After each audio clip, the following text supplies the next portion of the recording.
नमस्कार, आप देख रहे हैं SPN 9 न्यूज और मैं हूं आपके साथ मनीष कुमार सानी। केंद्रीय मंत्री गिरिराज सिंह बीजेपी संगठन से दरकिनार के बावजूद हिंदू स्वाभिमान यात्रा पर हैं।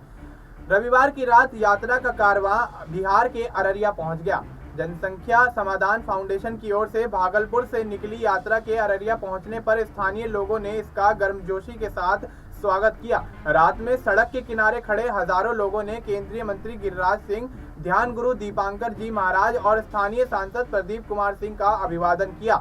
हिंदू स्वाभिमान यात्रा का जत्था पूर्णिया से होकर अररिया का परिक्रमा कर RS स्थित मोहिनी देवी मेमोरियल स्कूल परिसर पहुंचा, जहां स्वामी विवेकानंद की प्रतिमा पर माल्यार्पण किया गया। उसके बाद रात में ही अररिया RS के ठाकुरबाड़ी परिसर में एक सभा का आयोजन हुआ, जिसमें बांग्लादेशी घुसपैठ और उससे होने वाली समस्याओं और जनसंख्या असमानता के साथ सीमांचल के हिंदुओं की एकजुटता की हुंकार भी भरी गई।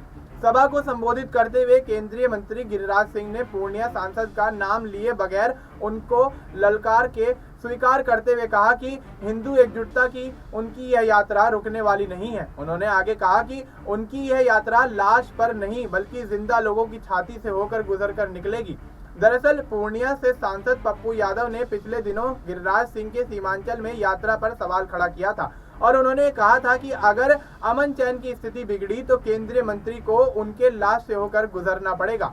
पप्पू यादव के इस बयान के कार्ड के रूप में इसे देखा जा रहा है। केंद्रीय मंत्री गिरिराज सिंह ने हिंदुओं की एकजुटता पर बल दिया और कहा कि बटोगे तो बिखरोगे। उन्होंने लकड़ी और उनके गट्ठर का उदाहरण देते हुए हिंदुओं को एकजुट होने की अपील की है।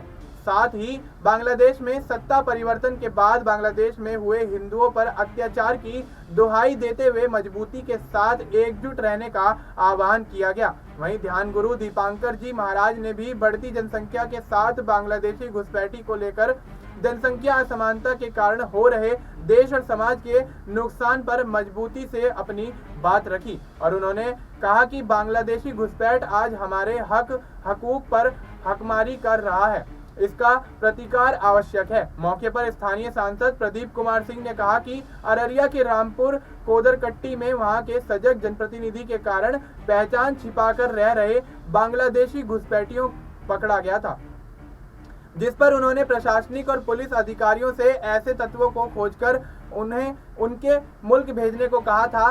सांसद ने कहा था कि आज सीमांचल में बड़ी संख्या में बांग्लादेशी घुसपैठिया अपनी पहचान छुपाकर रह रहे हैं, जिससे सामने लाया जाना जरूरी है। अब ऐसे में गिरिराज सिंह जिस तरह से बिहार में यात्रा करते हुए नजर आ रहे हैं, भारतीय जनता पार्टी ने दरकिनार कर दिया है, तो क्या बिहार के अंदर होने वाले उपचुनाव में कहीं गिरिराज सिंह भारतीय जनता पार्टी का खेल तो नहीं बिगाड़ देंगे? और अगर ऐसा होता है तो क्या भारतीय जनता पार्टी के आलाकमान गिरिराज सिंह पर कोई बड़ा फैसला यहाँ पर लेते हुए नजर आते हैं या फिर नहीं? देखना दिलचस्प होगा। फिलहाल आपको इस मुद्दे पर क्या कुछ लगता है, आप अपनी राय हमें कमेंट करके बता सकते हैं। बाकी देश और दुनिया से जुड़ी तमाम जानकारी के लिए आप देखते रहिए SPN।